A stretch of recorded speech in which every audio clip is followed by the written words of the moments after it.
হাসান জাহাঙ্গীরের একটা স্টেটমেন্ট এবং ওমর সানি ভাই তার স্ত্রীর একটি ছবি কন্ট্রাক্ট ম্যারেজ সেটিতে ছবি হিসেবে করেনি, এই বয়ান দিয়ে একটি ভিডিও বার্তা ছেড়েছেন। ওমর সানি ভাই দীর্ঘদিন ধরে গত কয়েক মাস ধরে যে অভিযোগটি হাসান জাহাঙ্গীর করেছেন যে উনি তো নানানভাবে আলোচনায় থাকার চেষ্টা করেন, এটা তো টপিক না।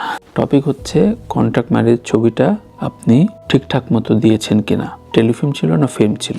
আজকে স্টেটমেন্ট দেওয়ার দরকার ছিল মৌসুমীর, গণমাধ্যমে, ওমর সানির মোবাইলে না, গণমাধ্যমে তিনি স্টেটমেন্ট দেবেন, তাই না? বলবেন যে এই অবস্থা আছেন, এটি ঠিক হয়নি বা ঠিক হয়েছে, যা কিছু সেটি প্রচার হলে ভালো হতো। সবাই কি কেমন আছেন?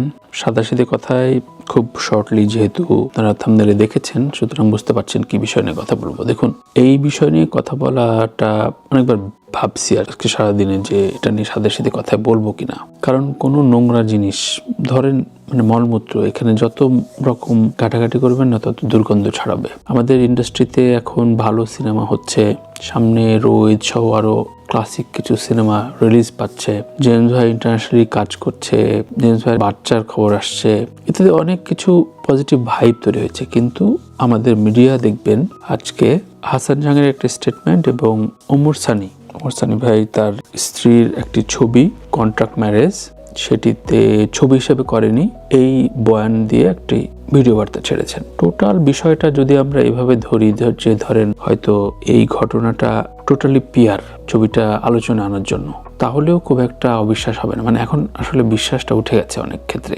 এটা কেন হয়েছে, আজকে এই অবিশ্বাসের জায়গাটা কেন তৈরি হয়েছে? প্রথমে বলি, বাংলাদেশের দীর্ঘকাল ধরে আমাদের শিল্প চর্চার জায়গায় জনপ্রিয়তার চর্চা হয়েছে। মানে শিল্প চর্চা আর জনপ্রিয় থাকার চর্চা দুই জিনিস। আমাদের অনেকেই এখন জনপ্রিয় হয়ে থাকার চর্চায় মানে সারাদিন রাত শেষ করে ফেলে। জনপ্রিয়তায় থাকার চর্চায় থাকলে যেটা অস্থির করে দেয় সেটা হচ্ছে আমাকে নিয়ে কেউ আলোচনা করছে না, আমার ভিউ কমে গেল, আমার তো গত মাসে এতগুলো ভিউ হইতো, এখন তো ওর অর্ধেক হচ্ছে না। এই যে টেনশন, এই টেনশনে অনেকে আমার খোঁচায় যে ভাই আপনার ভিউ তো কম, আপনি এত কি করেন। মানে ওর টেনশন কিন্তু ভিউ কম। আমার কোয়ালিটি যে লোকজন আছে আমার কথাগুলো শুনতে চায়, তাদের জন্য করি ভাই। 10 জন লোক করি, কিন্তু এই পীড়ন তো আমার সবার সইবে না। মানে আমি সহি সেটা বলছি না, কিন্তু প্রবণতাটা আছে। হাসান জাহাঙ্গীর কি লেভেলে নাটক করে, কোন মানের করেন, সেগুলো আমি প্রশ্নে যাব না। আমি নিজে ব্যক্তিগতভাবে তার কোনো নাটক দেখিনি আজ পর্যন্ত, মানে আমি তার দর্শক না। হাসান জাহাঙ্গীরের সাথে কথা হয়, আমার অনেকবার কথা হয়েছে, আড্ডা দিছি, দেখা হলে কথা হয়েছে, কিন্তু আমি তার যে মানের নাটক করে তার দর্শক না। মনে হয় মানের দিক দিয়ে, রুচির দিক দিয়ে এটি আমার যে একটা জিনিস দেখে যে আমি সময়টা কাটাবো সেটি আমার নষ্ট হয়। এটা আমার ব্যক্তিগত অভিমত। ভালো লাগা না লাগা তারও বলার অধিকার আছে যে আমার কোনো কাজ তার ভালো লাগে না। গেল। এখন দেখেন দুটা পয়েন্ট, সেটা হচ্ছে ওমর সানি ভাই দীর্ঘদিন ধরে গত কয়েক মাস ধরে যে অভিযোগটি হাসান জাহাঙ্গীর করেছেন যে উনি তো নানানভাবে আলোচনায় থাকার চেষ্টা করেন, এটা তো টপিক না। টপিক হচ্ছে কন্ট্রাক্ট ম্যারেজ ছবিটা আপনি ঠিকঠাক মতো দিয়েছেন কিনা, টেলিফিল্ম ছিল না ফিল্ম ছিল। সংকটের বিষয় হচ্ছে প্রিয়দর্শিনী মৌসুমী এই তার এন্টায়ার ক্যারিয়ারে, যেটি আমি কিছুদিন আগে মানে শাকিব খান সম্পর্কে বললাম যে কোনো কিছুই কারো যায় আসে না, যায় আসে যার ফেম আছে, যায় আসে শাকিব খানের। সে যদি একটা খারাপ কাজ করে বা কোনো একটা কাজে ফল ডাউন করে, ক্ষতিটা হয় স্টারডমের, এবং স্টারডমের ক্ষতি হলে টোটাল সংস্কৃতির ক্ষতি হয়। মৌসুমী যে অবস্থানে নায়িকা, তার যে কোনো কিছুতে যদি বিচ্যুতি হয়, অর্থাৎ পিক অ্যান্ড চুজ, সেটি কিন্তু তার অবস্থানের ক্ষতি হয়, যেটি শাবানা আপা করেননি, যেটি অনেকে করেননি, অনেকে বাজ বিচার করে। ইনফ্যাক্ট শাবনূর সরে এসছেন, তার রুচির সাথে যায়নি সেই কাজটা, তাকে দিয়ে কোটি টাকা দিলেও তাকে দিয়ে করানো সম্ভব না। শাবনূরকে দিয়ে সম্ভব না, শাবানাকে দিয়ে সম্ভব হয়নি, আলমগীরকে দিয়ে সম্ভব হয়নি, ববিতাকে দিয়ে সম্ভব হয়নি, কিন্তু সম্ভব হয়েছে মৌসুমীকে দিয়ে। এখন এটি কার দায়? দায় প্রথমত যিনি করেন তার দায়, যে সে কোন লেভেলে কাজ করেন।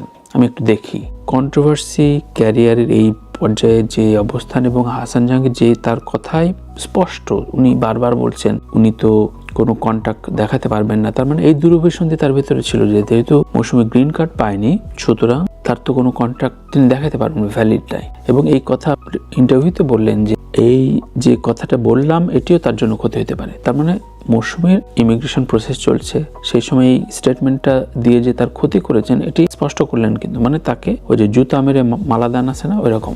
এখন তার মুভি বেরোচ্ছে, তার নায়িকা এই সময় তাকে এভাবে অপমান করলেন। এটা কোন পর্যায়ের স্টেটমেন্ট হলো আমার খুব জানার আগ্রহ। মানে কি সুন্দর করে ভাঁজে ভাঁজে বললেন যে তিনি তো যে টাকা চাইছেন সেই টাকায় দিয়েছি, কিন্তু তিনি তো আমার সাথে কোনো কন্ট্যাক্ট নাই, কন্ট্যাক্ট পেপার দেখাতে পারেন। কারণ উনি তো জানে যে গ্রিন কার্ড নাই। বাংলাদেশে অনেকেই এই আমেরিকায় এসে গ্রিন কার্ডের প্রসেস হওয়ার সময় এই এত এক্সপেন্সিভ একটা শহরে অনেকের হেল্প নাই। তো সেই হেল্প বা সেই দুর্বলতার সুযোগটা নিয়ে যদি এই স্টেটমেন্ট দেওয়া হয়, এবং তিনি নিজে বলছেন যে এই স্টেটমেন্টে হয়তো তার ক্ষতি হইতে পারে, এরপরে আর আসলে কিছু বলার থাকে না। মানে তার ছবি রিলিজ হচ্ছে, তার ছবির প্রধান নায়িকা, তাকে এইভাবে তিনি অসম্মান এবং বিপদে ফেলছেন, সেটা আবার স্টেটমেন্ট বলে দিচ্ছেন। এই ছোট্ট বিষয়, আরো অন্যান্য বিষয় আছে, সেগুলো নিয়ে না গেলে। কিন্তু আমার আজকের এই সাথে সাথে কথার টপিক এটা না। দেখেন, আমরা এত লেম বিষয়গুলো নিয়ে, লেম নির্মাতা এইসব কাজকর্ম নিয়ে আলোচনা করি, এটা থেকে বেরোয় আসবো কবে? আমি আজকে কথা বলছি কারণ একাধিক পত্রপত্রিকা এটা নিয়ে কথা বলছে, বার্নিং ইস্যু। আমি এটা নিয়ে আমার মতামতটা জানালাম। আমি তো নীতি নির্ধারক কিছু নই, কিন্তু এই বিষয়ে এই মতামতটা জানাতে চাই যে ওমর সানী ভাই অনেকভাবে খুব টেম্পার্ড হন, শিল্পীরা বিভিন্ন সময় টেম্পার্ড হয়ে থাকেন। কিন্তু আমাদের কালচারাল এরিনাতে কাকে ইন্টারভিউতে বসাবেন, কার স্টেটমেন্ট নেবেন, কার নেবেন না, এই পার্টিকুলার একটা ফিল্টার কি থাকবে না? আমি যেমন কিছুদিন আগে একটা প্রতিবাদ করেছিলাম যে ফ্রান্স থেকে কোনো অখ্যাত টিকটকার আসছে, সাথে সাথে 8-10টা চ্যানেলে তারকা আলাপ বসায় ফেলছে। এই পার্টিকুলার ফিল্টার যদি না থাকে, তাহলে শিল্পীদের সম্মানের জায়গা, ধরেন একটা চেয়ার বানানো হলো যে এই চেয়ারটা একটা গুডউইল চেয়ার, এখন ওখানে আপনি যারে তারে বসালেন, তাহলে তো ওই চেয়ারটার আর কোনো ভ্যালু থাকলো না, ভ্যালিডিটি ভ্যালু কিছুই থাকলো না। এই জায়গাটা মিডিয়া কবে নিজেদের স্ট্যান্ড নেবে, এটা কিন্তু পৃথিবীর কোথাও পাবেন না। আপনি টাইমস অফ ইন্ডিয়া যান, আপনি নেপালের কোনো একটা বিখ্যাত মিডিয়া যান, কারণ আমি নেপালের বড় মিডিয়া, তার মালিকের সাথে একটা কথা বলেছিলাম। তাদের কথায় একটা কথা বলেছিলেন যে আমরা বেশ কিছু ইন্ডাস্ট্রি তারকা ফিল্টার করে এবং তাদের বাছাই করে কাজ করি, তাদের ছাড়া আমরা স্ক্রিনিং করাই না।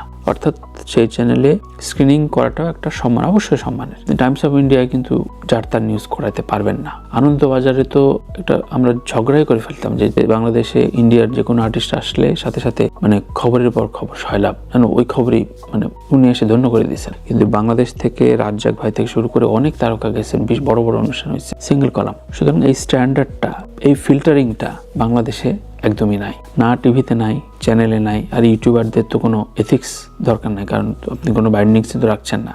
সুতরাং এই জায়গাটা কবে হবে, কে করবে, এটা একটা বড় প্রশ্ন। কারণ মেরুদণ্ডহীন এই জায়গাগুলোতে রাজনীতি, সমাজনীতি, অর্থনীতি তো ঠিক হয়নি। সেখানে কালচারাল বিষয়টা তো দূর কি বাদ ভাই।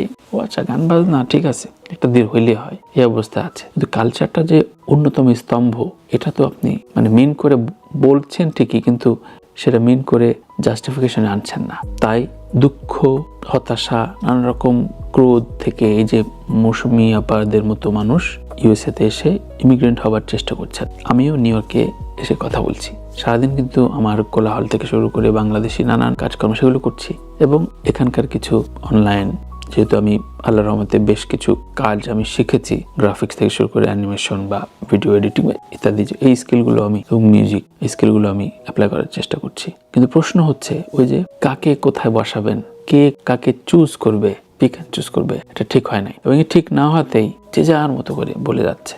আজকে স্টেটমেন্ট দেওয়ার দরকার ছিল মৌসুমীর, গণমাধ্যমে, ওমর সানীর মোবাইলে না, গণমাধ্যমে তিনি স্টেটমেন্ট দেবেন, তাই না? বলবেন যে এই অবস্থা আছেন, এটি ঠিক হয়নি বা ঠিক হয়েছে, যা কিছু সেটি প্রচার হলে ভালো হতো।